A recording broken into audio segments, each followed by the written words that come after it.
अस्सलाम वालेकुम, मैं हूं गौर से नाज़रीन किराम। अहम तरीन खबरें आपके सामने रखते हैं। बड़ी खबरें हैं और ऐसी खबरें हैं कि आपको हैरान और परेशान भी कर देंगी। नाज़रीन किराम, इस वक्त जनाब सिस्टम का जो है वो भट्ठा बैठ चुका है और आपस की जो लड़ाई है वो शिद्दत इख्तियार कर गई है। इमरान खान की वापसी के दरवाजे खुल गए हैं और ये जो आपस की लड़ाई है, इस आपस की लड़ाई में कौन कौन आपस में लड़ रहा है? मोहसिन नकवी, राना सनाउल्लाह, मरियम नवाज, बिलावल भुट्टो और फिर ख्वाजा आसिफ अलीम खान और मौलाना फजल रहमान वर्सेस मुक्तदर हल्के।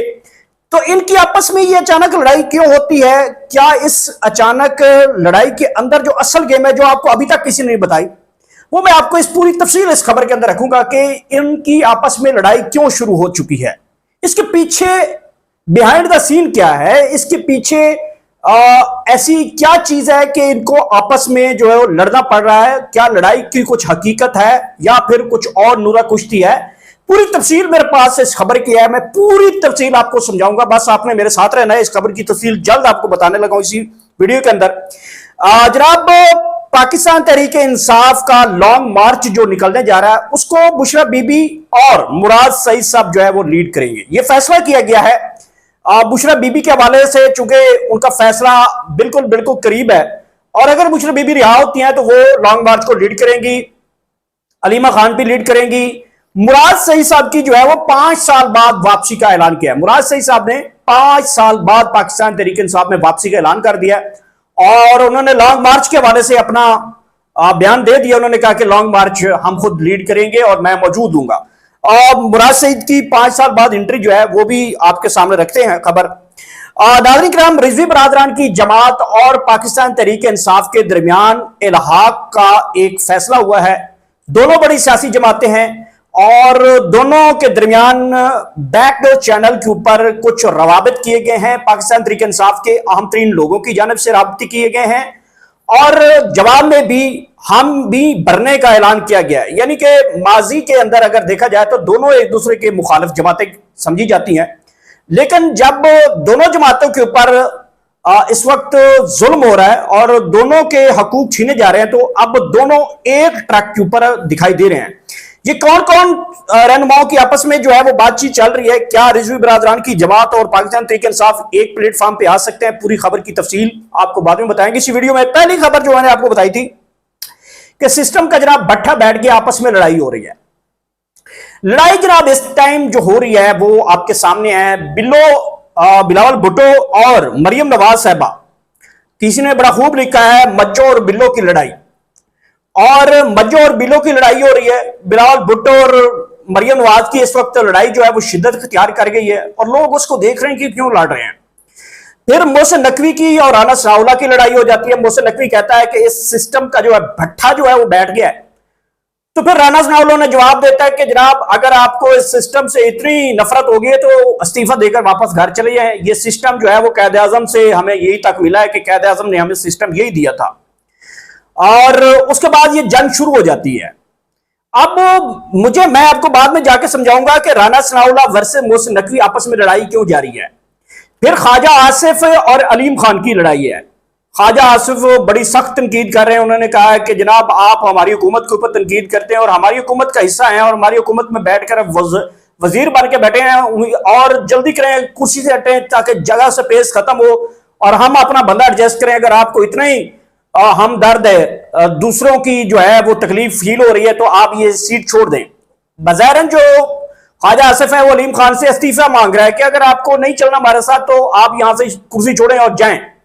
फिर उसके बाद मौलाना फजल रहमान की लड़ाई आप देख सकते हैं। फिर जनाब फैसल वाडा और अज़मा बुखारी आपने आमने सामने जुड़े हुए हैं। ये 5, 6, 8, 10 फिगर बनते हैं।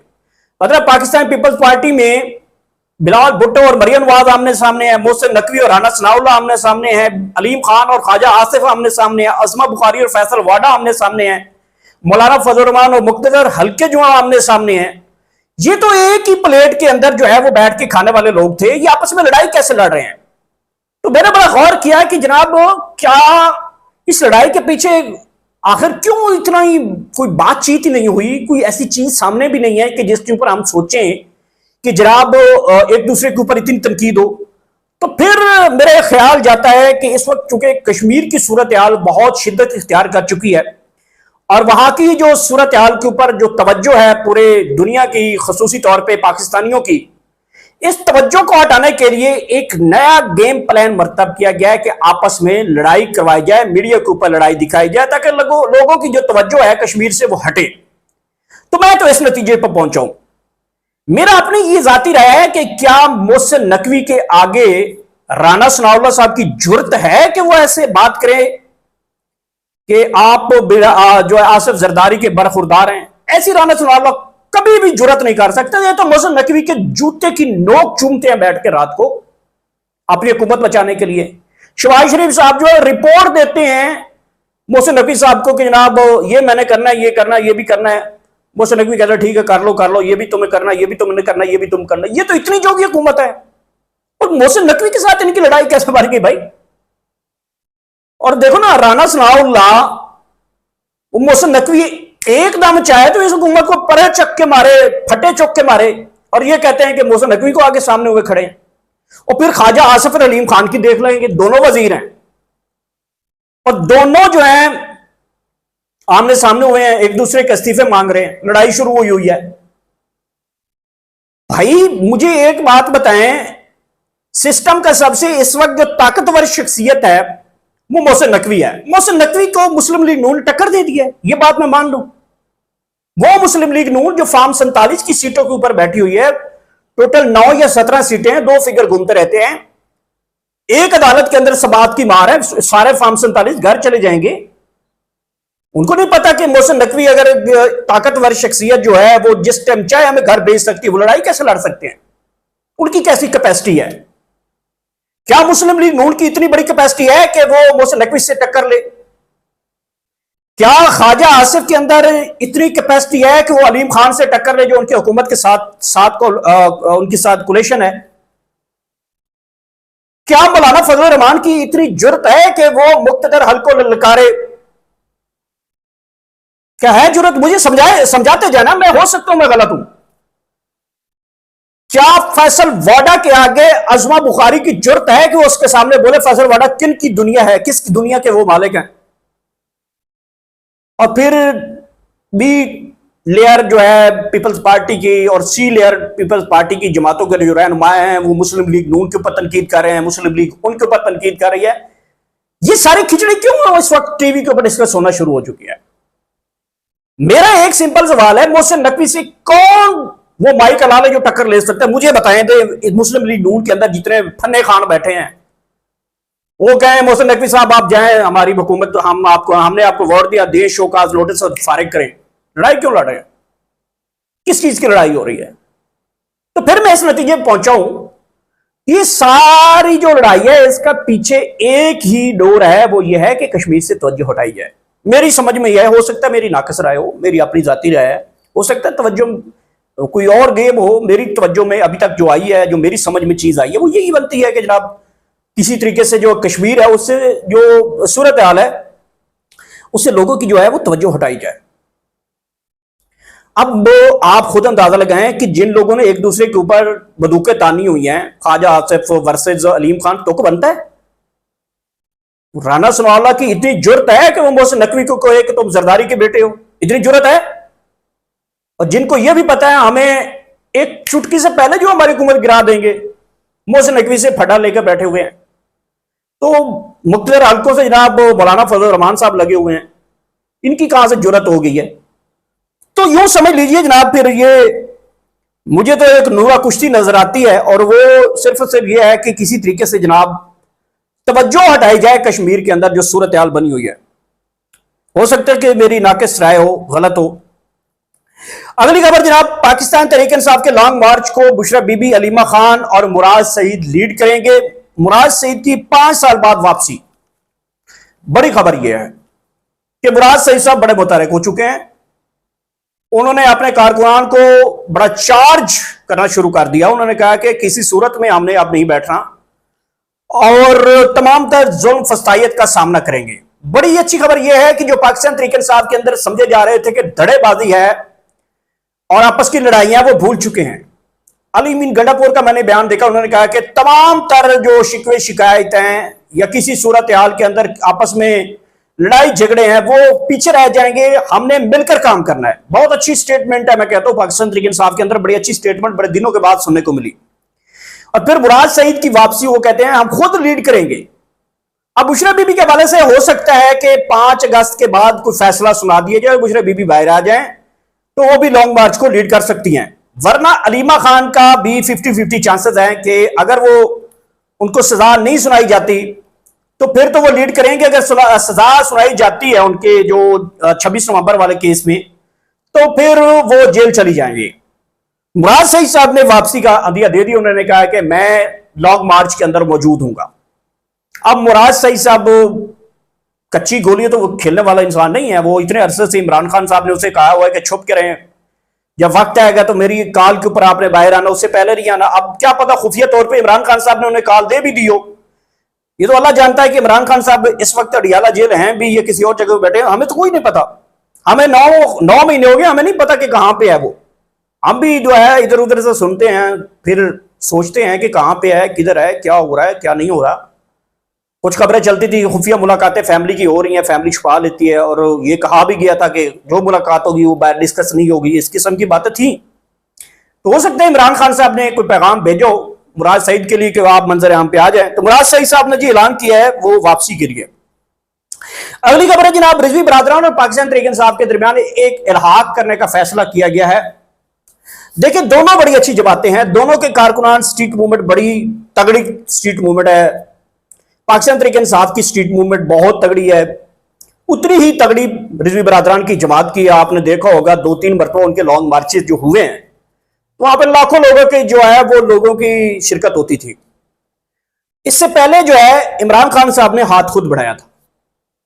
जब रिजवी बरादरान सानिया मुरीद के हुआ तो इमरान खान साहब ने पैगाम भेजा था कि मेरे ट्वीट से जाके लोगों को बताना जो मुरीद के में हुआ है हम इसकी भरपूर मजम्मत करते हैं, और रिजवी बरादरान के साथ जो सलूक हुआ है उसकी भरपूर मजम्मत करते हैं, और गोली चलाने वालों का एहतसाब होना चाहिए और एक आजाद जुडिशल कमीशन बनना चाहिए। इमरान खान साहब ने यह स्टेटमेंट रिजवी बरादरान के हक में दी थी, और रिजवी बरादरान की जानिब से इस स्टेटमेंट का कई जगहों के ऊपर हमें सुनने को मिला, कि रहनुमाओं से सुनने को मिला। उन्होंने शुक्रिया अदा किया, उन्होंने कहा कि माजी देखा लेकिन इमरान खान ने हमारे लिए आवाज उठाई है, हम उनके मशकूर है। इमरान खान साहब ने पार्टी के जिम्मे यह भी लगाया था कि आप रिजवी बरादरान के लोगों के साथ जाकर बात करें, अगर कोई बात बनती है तो एक स्टेज पे आए। उनके जो हसूल हैं या फिर जो उनके ऑब्जेक्टिव हैं वो पाकिस्तान तहरीक इंसाफ के सेम है। वो कहते हैं कि इलेक्शन में जो धांधली है फार्म 45 के ऊपर जो है वो हुकूमतें दी जाएं, क्योंकि फार्म 45 के ऊपर दूसरे नंबर की जमात जो है वो रिजवी बरादरान की जमात है।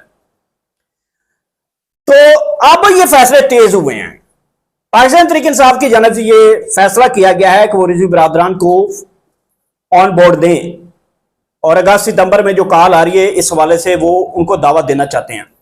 रिजवी बरादरान ऑलरेडी एक कॉल की तरफ बढ़ रहे हैं, उनके कारकुनान को कह दिया गया है। खबर यह भी आई थी कि क्योंकि रिजवी बरादरान अभी तक लापता हैं, उनका कोई पता नहीं है, कस्टडी में हैं, कहां हैं, किधर है, कुछ भी नहीं पता। खबर यह एक पास आई थी कि उनकी फैमिली में से हो सकता है उनकी बीवी, उसकी कोई रिश्तेदार या कोई मेल यानी कि मर्दों में से कोई बंदा आगे लीड कर सकता है। खबर यहां तक भी थी। अब यह फैसला दूसरी तरफ डिवाइड होता हुआ दिखाई दे रहा है। पाकिस्तान तहरीक इंसाफ के बानी पाकिस्तान तहरीक इंसाफ की कॉल के बाद अब चेयरमैन बैरिस्टर गौर साहब की ये बात करते हुए दिखाई दे रहे हैं कि वो रिजवी बरादरान के रहनुमाओं से भी बातचीत करेंगे और अपोजिशन ग्रैंड अलायंस के तहत हम आगे बढ़ेंगे। सिर्फ पाकिस्तान तहरीक इंसाफ नहीं होगी, इसमें वादत मुस्लिमीन की जमात के लोग भी होंगे, अवामी मिली पार्टी के लोग भी होंगे, बाप पार्टी के भी होंगे, रिजवी बरादरान के भी लोग हो सकते हैं, स्टूडेंट यूनियंस होंगी क्योंकि स्टूडेंट यूनियंस इस वक्त एक्टिव हो चुकी हैं, और फिर इस वाले से किसान यूनियंस होंगी, वकला तहरीक के लोग होंगे। तो ये जो तहरीकें हैं, कुछ यूनियंस हैं, कुछ सियासी जमातें हैं, कुछ मजहबी जमातें हैं, ये एक मुकम्मल गुलदस्ता मुझे दिखाई दे रहा है। और अचानक इन तमाम जमातों के लोगों का इकट्ठा होना, यूनियंस का इकट्ठा होना, किसानों का, तुलबा का, इन तमाम लोगों का इकट्ठा होना कहीं ना कहीं कोई पॉजिटिव चीज नजर आ रही है। पहले तो ये होता था ना कि लोग मायूस हो जाते थे कि यार जाएंगे प्रोटेस्ट करेंगे, क्या हो जाएगा, कुछ भी नहीं होगा, पाकिस्तान है, पाकिस्तान में जो कुछ कर लो, लाशें गिरा दो, फलां कर दो, कुछ नहीं होगा। लेकिन लोग इस वक्त जो सोच लेकर आ रहे हैं वो ये लेकर आ रहे हैं कि हमारा हक छीन लिया गया है, वोट का हक छीन लिया गया है, कारोबार का हक छीन लिया गया है, इस मुल्क के अंदर कारोबार करना गुनाह समझा जा रहा है, लोग ट्रस्ट नहीं कर रहे हैं, कोई भी कारोबार उठा के लेके उसका सत्यानाश है, सिस्टम का भट्ठा जो है वो ऑलरेडी उन्होंने बता दिया बैठ गया है। तो जो सारी सूरत हाल है इसमें कहीं ना कहीं खुशगवार चीजें नजर आ रही हैं। अब देखते हैं कि रिजवी बिरादरान इसके ऊपर क्या लाए अमल देते हैं, क्योंकि उनका लाए अमल भी पाइपलाइन में आ चुका हुआ है, डिस्कशंस जारी हैं मदरसों के अंदर, उनके मस्जिदों के अंदर तुलबा जो है उनकी यूनियंस को मोटिवेट किया जा रहा है, सोशल मीडिया एक्टिवेट हो गया है, फैमिली की खबरें आ रही हैं कि उनकी फैमिली मेंबर जो है वो उनको लीड कर सकते हैं। तो जो भी सूरत हाल है वो अब पता चलेगी पाकिस्तान तहरीक इंसाफ की दावतनामे के बाद। अब देखते हैं कि दावतनामा पाकिस्तान तहरीक इंसाफ जब दावतनामा देती है तो वो किसके नाम दावतनामा देती है, वो सबसे बड़ा मिलियन क्वेश्चन होगा कि दावतनामा क्या रिजवी बिरादरान को जाता है, उसकी फैमिली को जाता है, या किसी बकाया सीनियर रहनुमा को जाता है। दावतनामा बहरहाल तैयार हो चुका है, और अगर ये दोनों जमातें एक प्लेटफॉर्म पे आ गई तो ये बहुत खतरनाक हो जाएगा काम। फिर इस हुकूमत को घर भेजना इनके लिए बहुत जल्द आसान हो जाएगा, और हुकूमत घबरा भी इतनी जाएगी कि हो सकता है उससे पहले कोई बड़ा ब्रेक थ्रू हो जाए। हो सकता है वजीर आजम असम्बलियत तलील कर दे, नया इलेक्शन का ऐलान कर दे, सदर असम्बलियत तोड़ दे, नया इलेक्शन का ऐलान कर दे। तो ये जो सूरत हाल बनी हुई है इसके ऊपर जो है वो अब रिजवी बिरादरान के ऊपर डिपेंड करता है कि वो क्या करेंगे। तो देखते हैं, हम भी देखते हैं कि एक दो दिनों में ये पिक्चर भी वाज़ेह हो जाएगी। अगर वो अकेले में लॉन्ग मार्च करना चाहते हैं तो भी पता चल जाएगा, अगर वो पाकिस्तान तहरीक इंसाफ के साथ कोलेशन में आना चाहते हैं तो भी वाज़ेह हो जाएगा। बहरहाल लड़ाई का मजा जो मैंने आपको बताया ना कि वो आप समझ गए होंगे कि कितनी एक जुर्रत है मुस्लिम लीग नून की कि वो मोहसिन नकवी को आंखें दिखाए। हो ही नहीं सकता, हो ही नहीं सकता। एक बंदा जिसने अपने मुलाजिम को नौकरी पे रखा हो और वो मालिक को आंखें दिखा सकता है। मैं किसी की मुलाजमत करता हूं, आप किसी की मुलाजमत करते हैं और उससे पैसा आता है, आपका चूल्हा जल रहा है, आपके बच्चों का पेट पल रहा है, तो मैं क्या अपने बॉस को या फिर अपने मालिक को आंखें दिखा सकता हूं? मेरे पास तो ये जवाब नहीं है। तो बहुत से नकवी जो सिस्टम के करता धरता है, आप उनको आंखें दिखा रहे हैं कि आप फलाने के बच्चे, आप फलाने के बच्चे, हमें तो ये करना है, हम तो ये करना है। ये कैसी लड़ाई है? अब ख्वाजा आसिफ की अलीम खान की लड़ाई तो बनता है, फैसल वाडा को रज़मा बुखारी की लड़ाई का तुक बनता है, मौलाना फजल मुख्तदरा के दरमियान लड़ाई का तुक बनता है। मेरी समझ में ये लड़ाई मेरी समझ से बालातर है। मुझे एक ही चीज नजर आती है कि वो सारी की सारी जो तवज्जो कश्मीर पे हुई है वो तवज्जो डाइवर्ट करने की एक सोची समझी जो एक साजिश है उसके तहत लोग चल रहे हैं। तो नाज़रीन ये थी आखिरी डेवलपमेंट जो मैंने अब तक पहुंचाई। मेरे चैनल का खास ख्याल रखिएगा, अपना फीडबैक कमेंट सेक्शन में लाजमी बताइएगा। आखिर में अल्लाह पाक आप सबको इतनी ज़्यादा खुशियाँ देखो, आगे खुशियाँ तकसीम कर सकें। Thank you so much.